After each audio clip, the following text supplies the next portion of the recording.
equipo 3 y vamos a presentar la práctica punto de ebullición de un líquido a temperatura ambiente. El punto de ebullición de una sustancia es la temperatura a la cual la presión de vapor del líquido es igual a la presión que rodea el líquido y el líquido se transforma en vapor. El punto de ebullición varía según la presión. Entre menos presión será menos la temperatura necesaria para que alcance este punto de ebullición. Por ejemplo, el agua a 0 metros, al tener una presión de una atmósfera, necesita 100 grados para llegar al punto de ebullición. Y por ejemplo, cuando está a 1900 metros, necesita 93.4 grados de ebullición.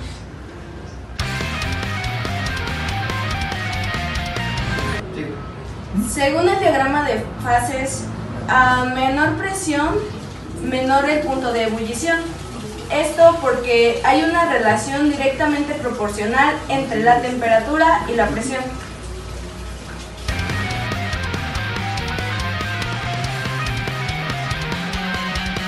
Para la práctica necesitaremos agua, alcohol, un termómetro y una jeringa.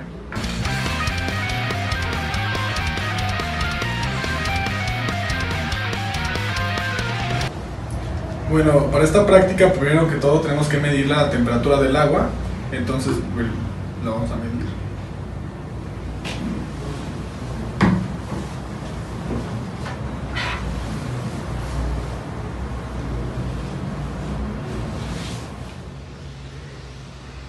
La temperatura es de 22 grados centígrados.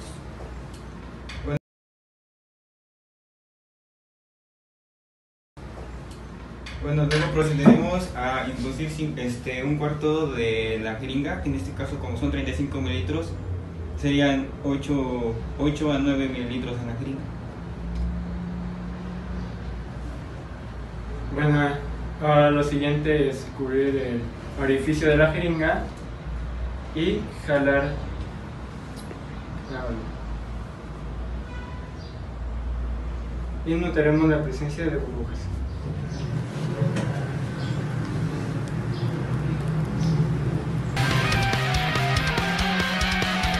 En el segundo experimento vamos a usar alcohol en lugar de agua. Primero tenemos que tomar la temperatura. Para eso vamos a usar esta tapita como recipiente. Vamos a checar su temperatura. Vamos a utilizar el termómetro. La temperatura nos dice que son 22 grados centígrados. Bueno, de igual manera se tiene que colocar un cuarto de la capacidad de la jeringa, que en este caso es de alcohol. El siguiente paso sería cubrir la entrada de la jeringa y jalar.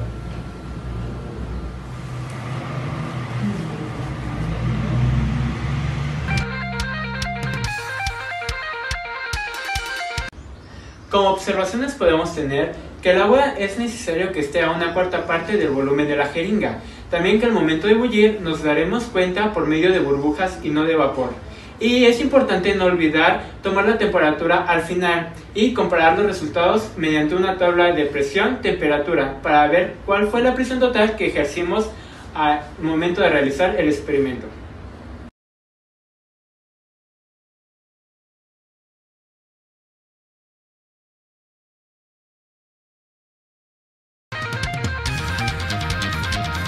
Esta práctica nos ayudó a ver en una manera que no sea teórica los conceptos sobre que a menor presión va a haber menor temperatura y viceversa, ya que estas en una fórmula son directamente proporcionales. Pero al verlo de forma práctica con la jeringa, tanto en el agua como en el alcohol, esto se comprueba. Si ejercemos menor presión, va a haber menor temperatura. Previamente a la práctica no teníamos idea alguna de cómo la relación entre la temperatura y la presión podría afectar tanto. Y con esto pudimos comprobar y con ello sorprendernos cómo es la relación temperatura-presión. Mediante, en este caso, el agua se le ejerció una mayor presión y el punto de ebullición fue menor. El punto de ebullición el alcohol tiene una menor temperatura respecto al agua. Por ende, y en cuanto a los resultados en el experimento, nos damos cuenta que alcanza más rápido el punto de ebullición al quitar la presión.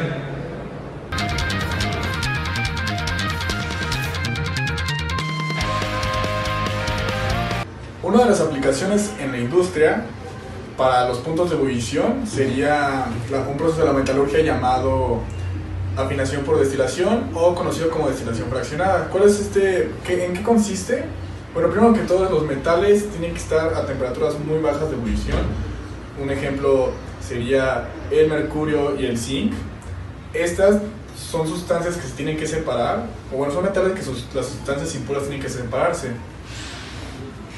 Este proceso consiste en que tienen que estar los metales a diferentes puntos de ebullición para que el que esté a modo de vapor sea el que se va a separar de las otras sustancias que estén líquidas. El ejemplo es el zinc, que a una temperatura de 906 grados Celsius se tiene que separar a modo de vapor, mientras los que están en estado líquido, por ejemplo el plomo y el cadmio, tienen que estar a temperaturas de 1725 grados Celsius y 765 grados Celsius.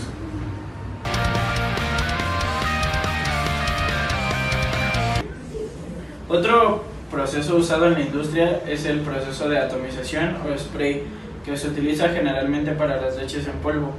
Este proceso consiste en calentar la leche entre 75 y 120 grados Celsius hasta que se empiece a evaporar y separar el agua de las soluciones que tiene la leche, como la grasa o los lípidos que tiene. Este proceso seca en su mayoría la leche hasta que queda completamente separada de las moléculas de agua que tiene.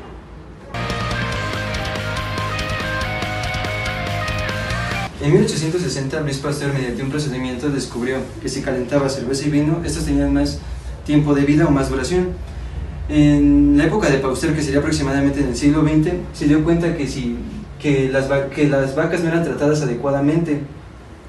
Entonces, el resultado de estas es que la leche estaba muy contaminada, pero se dieron cuenta que si al momento de calentar, por el método de pasteurización, estas eliminaban las impurezas sin dañar a las cosas importantes como las enzimas y a las vitaminas, y entonces esto hizo que la leche fuera más segura.